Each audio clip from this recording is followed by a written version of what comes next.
Good morning everyone. हमने अपनी last class में एक्सपेंडिचर प्रोडक्ट और इनकम मेथड करना था, तो उसमें से हमने प्रोडक्ट मेथड डिस्कस किया था। प्रोडक्ट मेथड के अंदर हमने उसके डिफरेंट स्टेप्स चेक किए थे कि उसके स्टेप्स क्या होते हैं, वो देखे थे। तो फर्स्ट स्टेप में हमने देखा था कि उसमें जो प्रोड्यूसिंग एंटरप्राइजेज हैं वो कैसे क्लासिफाइड कर रखी हैं, उनको कैसे बांट रखा है, उनको कैसे वर्गीकृत कर रखा है, तो वो देखी थी। उसके बाद सेकंड स्टेप में हमने इनके कुछ डेफिनेशंस वगैरह, मीनिंग वगैरह थे, फार्मूलाज थे, वो देखे थे।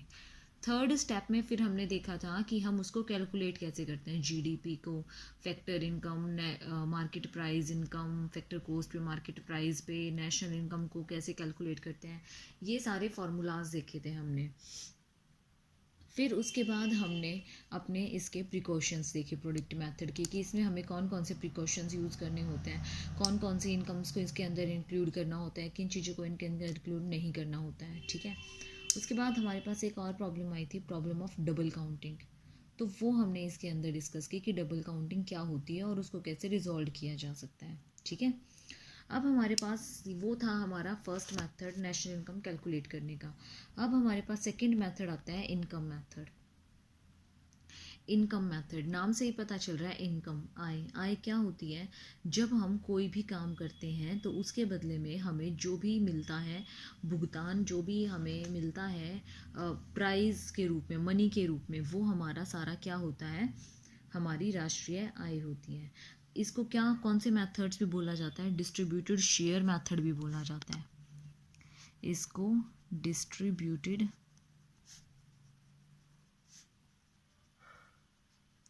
शेयर मेथड भी बोला जाता है और उसको फैक्टर पेमेंट मेथड भी बोला जाता है। फैक्टर पेमेंट मेथड, इस नाम से तो समझ में आ ही गया होगा। फैक्टर पेमेंट, फैक्टर पेमेंट क्या होते हैं? जो हम फैक्टर ऑफ प्रोडक्शंस यूज़ करते हैं अपने प्रोडक्शन के अंदर, उसके बदले में जो भी हमें इनकम मिलती है, जो भी हमें पेमेंट मिलती है, उसको क्या बोलते हैं? फैक्टर पेमेंट बोलते हैं। फैक्टर ऑफ प्रोडक्शन कौन कौन से होते हैं?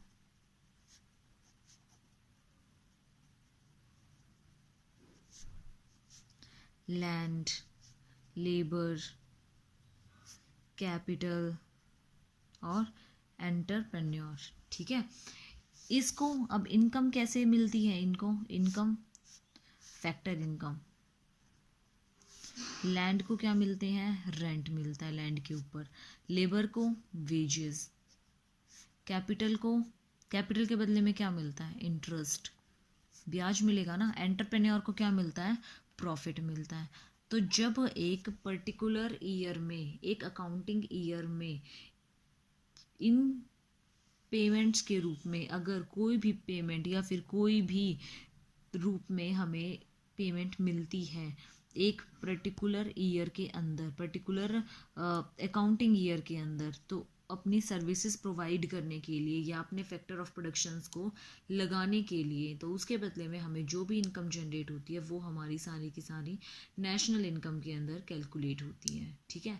इसमें अगर हम बेसिकली देखे जाए तो इसमें जो ये चार तरह की हमारी इनकम होती है उसी को हम बहुत वाइडली अब देखेंगे कि इसमें क्या क्या इंक्लूड होता है, जिसको हम इसके अंदर एग्जिस्ट कराते हैं, मतलब जिसको हम इसके अंदर काउंट करते हैं। ठीक है। अब हम इसमें बेसिकली स्टेप्स देखेंगे कि हमारे इनकम मेथड के कौन कौन से स्टेप्स होते हैं। तो पहला कदम है हमारा उद्यमों की पहचान तथा वर्गीकरण।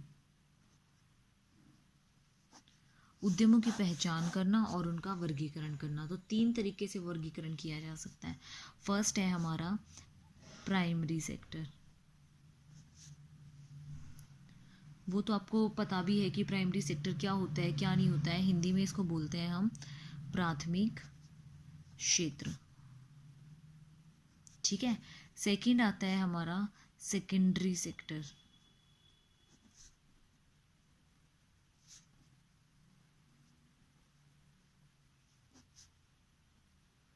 द्वितीय क्षेत्र। तीसरा आता है हमारा टर्शरी सेक्टर।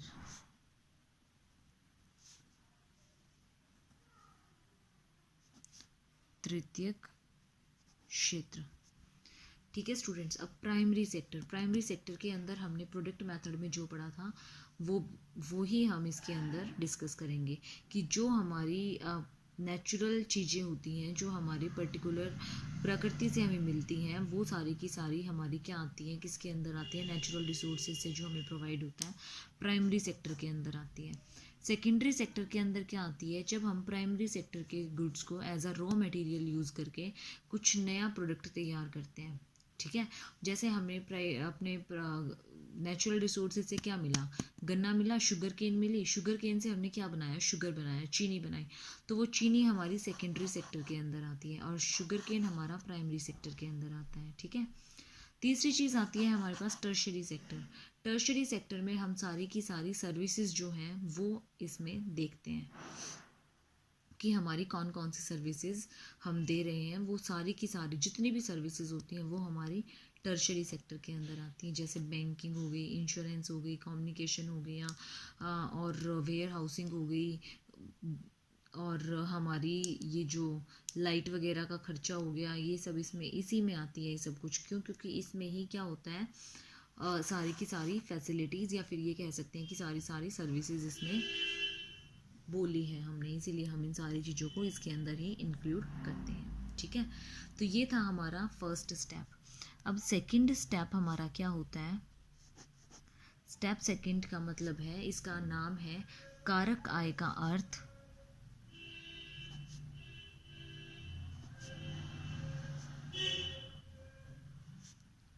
तथा वर्गीकरण। कारक आय का अर्थ तथा वर्गीकरण, अगर इसको इंग्लिश में बोला जाए तो meaning and classification of factor income.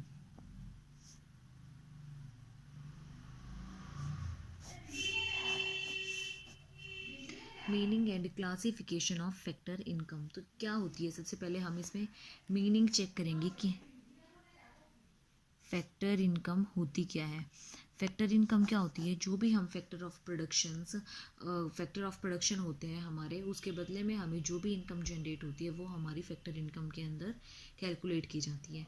जैसे मैंने ऊपर ही बताया आपको, जो भी हमारे फैक्टर ऑफ प्रोडक्शन थे, लैंड, लेबर, कैपिटल, एंटरप्रेन्योर, इनके बदले में हमें क्या मिला, रेंट मिले, वेजेस मिले, इंटरेस्ट मिला, प्रॉफिट मिला, तो यही सारी चीज़ें हमारी क्या होती हैं, फैक्टर इनकम होती हैं। ठीक है, अब राष्ट्रीय आय में किन किन को शामिल नहीं किया जाता, अब हम वो डिस्कस करेंगे। ठीक है, या फिर किन किन को किया जाता है, या फिर ये सब कुछ डिस्कस करेंगे हम। ठीक है, कारक आय में निम्नलिखित भागों में बांटा जाता है कारक आय को।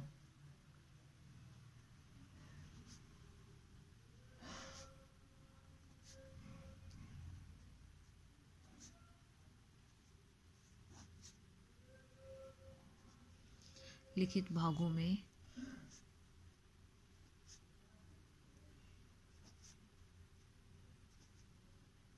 बांट लिया जाता है। पहला भाग आता है हमारा कॉम्पनसेशन ऑफ एम्प्लॉयज़। पहला आता है हमारा कॉम्पनसेशन ऑफ एम्प्लॉयज़, मतलब कि ये जो हमारे एम्प्लॉयज़ हैं उनको क्या हम कर्मचारियों को क्या पारिश्रमिक दे रहे हैं, क्या नहीं दे रहे हैं, किस रूप में दे रहे हैं। तो उसके अंदर हमारी क्या क्या आती है, एक तो जो भी हम नकद वेजेस देते हैं, जो भी हम नकद मजदूरी देते हैं, जैसे आज का काम किया किसी मजदूर ने तो उसके बदले में उसको आज ही शाम को पेमेंट कर दी जानी, तो एक तो वो आती है हमारे में। दूसरी, जो भी हमारी सेवानिवृत्त कर्मचारी हैं, मतलब जैसे गवर्नमेंट एम्प्लॉयज़ जो होते हैं, उनका टाइम पीरियड जो होता है वो ख़त्म हो जाता है आफ्टर 60 ईयर्स। तो 60 ईयर्स के बाद उन्हें क्या मिलता है, एक कॉम्पनसेशन मिलता है ना, एक पेंशन मिलती है, जो वृद्धावस्था पेंशन इसमें इंक्लूड नहीं करेंगे। जो पेंशन हमें इसमें मिलती है, कंपनसेशन मिलता है एम्प्लॉयज़ को, वो इसके अंदर शामिल किया जाता है, उस पेंशन को इसके अंदर शामिल किया जाता है। ठीक है, सेकंड पॉइंट आता है हमारा operating surplus.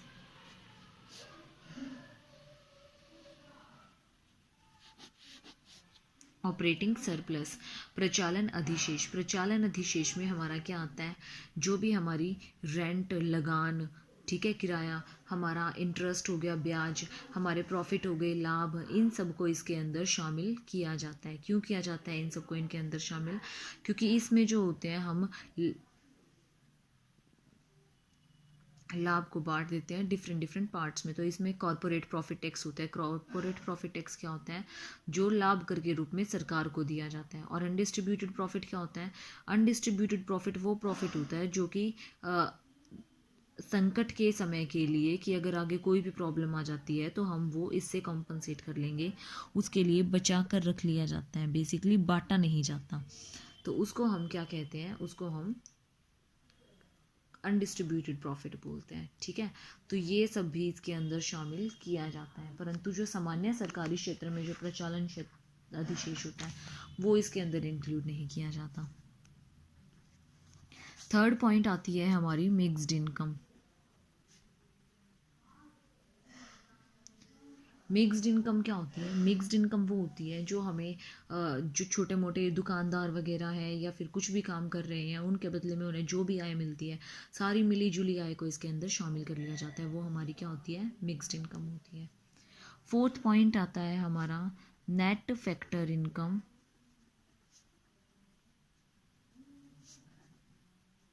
From abroad. Net factor जो हमें अब्रॉड में से, जो अब्रॉड में काम करते हैं, उसके बदले में उन्हें जो भी फैक्टर इनकम प्रोवाइड होती है, तो वो सारी इनकम भी इसके अंदर क्या कर दी जाती है? जोड़ दी जाती है हमारी नेशनल इनकम के अंदर। क्यों? क्योंकि प्रोवाइड तो वो आपको ही हो रही है ना, और वो इनकम आपकी कहाँ की है? बेशक बाहर की है, लेकिन रेजिडेंट आप कहाँ के हो? इंडिया के हो। तो वो इसीलिए आपकी इनकम फ्रॉम अब्रॉड के अंदर जनरेट होकर आपकी नेशनल इनकम के अंदर कैलकुलेट की जाती है। ठीक है, ये था आपका सेकेंड स्टेप। थर्ड स्टेप आता है आपका इसके formulas, estimation of factor income, कि फैक्टर इनकम को कैसे कैलकुलेट किया जाता है, वो सब हम कैलकुलेट करेंगे। ठीक है, इसमें सबसे फर्स्ट पहला पॉइंट आता है हमारे पास कि हम नेट नेशनल इनकम कैसे निकालते हैं। तो सबसे पहले हमारे पास क्या होना चाहिए? Net national income, NNP, net national product at factor cost. ठीक है, फैक्टर कोस्ट मतलब जो भी हमारे फैक्टरों की कोस्ट है वो सब कुछ। तो इसमें NNP कैसे बनता है? जब हम N कैसे बनता है? जब हम NDPFC में net income from, national income from abroad को ऐड कर देते हैं, तो ही बनता था ना हमारा ये NDPFC। NDPFC मतलब जब हम NNP में से नेशनल इनकम फ्रॉम अब्रोड को माइनस कर देते थे, या फिर ये कह सकते हैं कि जब हम नेट डोमेस्टिक प्रोडक्ट में अपनी इनकम फ्रॉम अब्रोड को माइनस ऐड कर देते थे, तो हमारा NNP बनता था। वही इसमें चीज़ आ गई। दूसरी चीज़ अब हमारी क्या आएगी? सकल राष्ट्रीय आय। सकल राष्ट्रीय आय मतलब ग्रोस नेशनल प्रोडक्ट। ठीक है, इसमें क्या आएगी? निवल राष्ट्रीय आय। निवल राष्ट्रीय क्या है हमारी? NNPFC प्लस में डेप्रिसिएशन। उसमें हम क्या करते थे? डेप्रिसिएशन माइनस करते थे। इसमें हम क्या करेंगे? डेप्रिसिएशन ऐड करेंगे। ठीक है, तो ये है हमारी सकल राष्ट्रीय आय, ग्रोस नेशनल प्रोडक्ट। तीसरी चीज आती है हमारे पास बाजार कीमत पर सकल राष्ट्रीय आय, मतलब GNP एट मार्केट प्राइस। ये फैक्टर कोस्ट पर था, अब ये मार्केट प्राइस पर होएगा। मार्केट प्राइस पर क्या होगा हमारा? मार्केट प्राइस पे हमारी ये जो है ना GNPFC प्लस में नेट इनडायरेक्ट टैक्स NIT, इसको अगर हम ऐड कर देते हैं, अपोजिट है, उसमें हम माइनस करते थे, इसमें हम ऐड कर देते हैं, तो ये हमारे क्या आ जाएगा? GNPMP। ठीक है, तो ये कुछ फॉर्मूलाज हैं जो आपको याद करने हैं। अगले हैं हमारे स्टेप्स तो ख़त्म हो गए हैं, लेकिन हमारे पास अब अगला टॉपिक आता है प्रिकॉशंस रिगार्डिंग इनकम मेथड।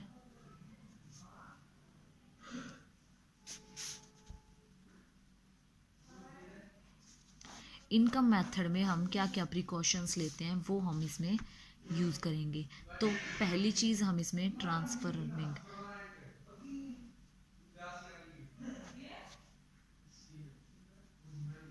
हस्तांतरण आय। हस्तांतरण आय क्या होती है? जो हमारी ट्रांसफ़र अर्निंग्स होती है, जैसे हमारी वृद्धावस्था पेंशन, स्कॉलरशिप्स वगैरह, तो ये सब कुछ इसके अंदर इंक्लूड नहीं की जाती। ठीक है। दूसरा पॉइंट आता है हमारा इलीगल, गैर कानूनी कार्यों से।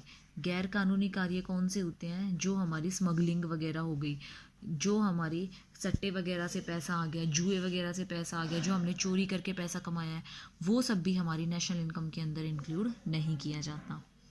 तीसरी चीज़ आती है हमारी पुरानी वस्तुएं। पुरानी वस्तुओं से सेल करके जो हमें पैसा मिला वो हम इसके अंदर इंक्लूड नहीं करते, बल्कि जो इसके ऊपर हमने कमीशन या ब्रोकरेज मिला वो हम इसके अंदर इंक्लूड करेंगे। इस पे जो कमीशन वगैरह मिलता है, जो ब्रोकरेज वगैरह मिलती है, वो तो इसके अंदर इंक्लूड किया जाता है, पर इसकी जो सेल प्राइस होती है या फिर जो परचेजिंग प्राइस होता है वो इस नेशनल इनकम के अंदर इंक्लूड नहीं किया जाता। फोर्थ आता है हमारा शेयर और बॉन्ड्स। शेयर तथा बॉन्ड्स। शेयर और बॉन्ड्स क्या होता है? शेयर और बॉन्ड्स को बेचकर जो राष्ट्रीय आय, जो हमारी इनकम होती है, वो राष्ट्रीय आय में शामिल नहीं की जाती। क्यों नहीं की जाती? क्योंकि इससे हमारी किसी भी वस्तु या सेवा का उत्पादन हम नहीं कर सकते, इसलिए नहीं की जाती। ठीक है। फिफ्थ पॉइंट आता है हमारे पास हमारा अचानक प्राप्त आय। अचानक प्राप्त आय क्या होती है? जैसे कोई भी लॉटरी वगैरह निकल गई, तो इस टाइप की जो हमें लॉटरी वगैरह निकलने से जो पैसा मिलता है वो सब कुछ भी हम इसके अंदर इंक्लूड नहीं करते। अगला आता है हमारा स्वयं उपभोग व्यय। स्वयं उपभोग वस्तुएं जो हम खुद यूज़ करते हैं, अगर हम बाहर से लेते तो भी तो उसको पे करते ना। अब हम उसको अपनी जो हमारी फैक्ट्री है उसी में से माल उठाया, उसी को यूज़ कर लिया, तो उसका जो पैसा है वो तो हमारी नेशनल इनकम के अंदर इंक्लूड होगा ना। उसका जो प्रोडक्शन है वो नेशनल इनकम के अंदर इंक्लूड होगा। ठीक है। अगला है हमारा इनडायरेक्ट टैक्स, अप्रत्यक्ष कर। अप्रत्यक्ष कर वगैरह से जो हमारी वस्तुओं की कीमत में वृद्धि होती है, तो इससे हमें जो भी आय प्राप्त होती है वो सब इसमें शामिल नहीं किया जाता। ठीक है स्टूडेंट्स, तो ये थे हमारे प्रिकॉशंस जो भी हम इनकम मेथड के अंदर लेते हैं। बाकी इसमें जो भी मृत्यु कर, उपहार कर वगैरह जो मिलते हैं, हमारी जो इनकम टैक्स वगैरह होता है, हाउस टैक्स वगैरह होता है, वो सब हम इसके अंदर इंक्लूड नहीं करते हैं। और क्या हो गया, जो भी हमारी वेतन मजदूरी वगैरह हो गई, वो डिफरेंट डिफरेंट टाइप्स की होती हैं, तो वो भी हम इसके अंदर इंक्लूड नहीं करते। जैसे हमारे डिविडेंड वगैरह होते हैं, तो वो डिविडेंड्स वगैरह जो होते हैं वो भी इसमें शामिल नहीं किए जाते। ठीक है, क्योंकि ये कभी कभी मिलते हैं, एनुअली मिलते हैं, तो इसलिए इसको भी इसमें शामिल नहीं किया जाता, थोड़ा सा पार्ट होता है। तो ये सारे हमारे क्या थे? प्रिकॉशंस थे इनकम मेथड के। अगर फिर भी आपको कोई समझ में नहीं आती ये चीज़ तो मेरे से पूछ लेना। आज ये टॉपिक आपका इनकम मेथड जो है वो कंप्लीट हो गया है और बहुत ईजी है, बहुत इंपॉर्टेंट मेथड है। सो प्लीज़ इसे कर लेना। Thank you students.